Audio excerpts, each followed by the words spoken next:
কি সুন্দর না? হ্যালো বন্ধুরা, সবাই কেমন আছো? আশা করি ভালো আছো। আজকে আপনাদের মাঝে হাজির হয়েছি 500 গরু নিয়ে। 500, একটা দুটা নয়, 500 গরু আপনাদের মাঝে আমি এখন তুলে ধরবো। এই যে পাম বাগান দেখছেন না, এই পাম বাগানের ভিতরে হাজার হাজার গরু, কিন্তু আমার এই সাইডে আছে প্রায় 500 গরু। কারণ অত দূর তো যাওয়া সম্ভব নয়, কারণ বাগান মালিকরা আমাদের ধরে বেঁধে পুলিশে দিয়ে দেবে। কারণ আপনাদের মাঝে আমি 500 গরু দেখাতে চলেছি আজকে। 500 গরু।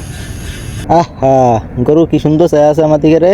হ্যালো বন্ধুরা, এখন আপনাদের মাঝে আমি দেখাতে চলেছি মালয়েশিয়ার গরু। এই যে পাম বাগান দেখছেন না, এই পাম বাগানে অনেক অনেক গরু, প্রায় 400-500 গরু দেখি হাঁটাচলা করছে। এই গরু কীরকম দেখতে এখন আপনাদের মাঝে উপস্থাপনা করব।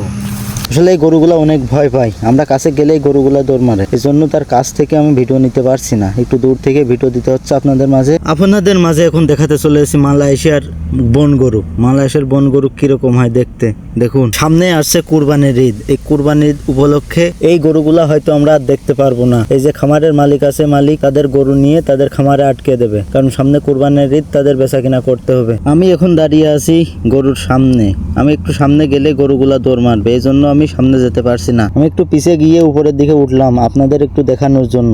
দেখুন গরুগুলা কি সুন্দর সুন্দর গরু। আসলে আমার মোবাইলটা তেমন একটা ভালো না হওয়ার কারণে আমি ভালোভাবে দেখাতে পারছি না। যতটুকু সম্ভব আমি আপনাদের মাঝে দেখানোর চেষ্টা করছি।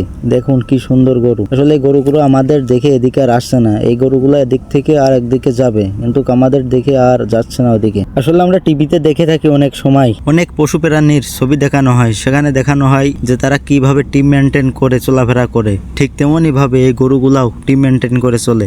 তাদের লিডার আছে, লিডার অনুযায়ী তাদের চলাফেরা। আমি বর্তমানে যেখানে আছি এখানকার সব থেকে উঁচু পাহাড়ের উপরে। যা এ অঞ্চলে এরকম উঁচু পাহাড় আর অন্য একটি নেই। এখানে আমরা আসছি, এই উপরে একটি পিলার হবে এই কারণে। দেখুন প্রকৃতির কি দৃশ্য, আল্লাহর সৌন্দর্য কতই না সুন্দর। দেখুন এই খামারের মালিকরা যেভাবে গরুগুলো ছেড়ে দিয়ে রাখে, এটা যদি বাংলাদেশে রাখতো তাহলে বাংলাদেশে এই গরুগুলো আর ফেরত যেত না।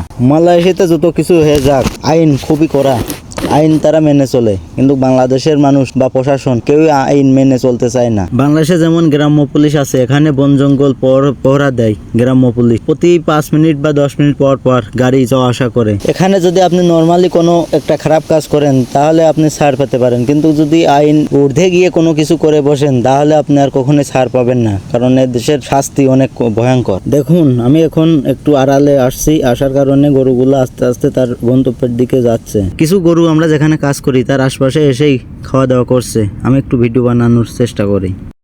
যে গরুগুলা দেখতে পারছেন, এই গরুর মালিক কখনোই গরু বেঁধে রাখে না। এই গরু একবার কিনেই যে 10টা-20টা গরু থাকে এর সঙ্গে ছেড়ে দেয় সম্পূর্ণ। ছেড়ে দেওয়ার কারণে গরুর একটা লিডার আছে, লিডার যেখান যাবে ওর পিছে পিছে সকল গরু যেতে থাকবে। কখনোই গরু একটা ছেড়ে একটা অন্য জায়গায় যায় না।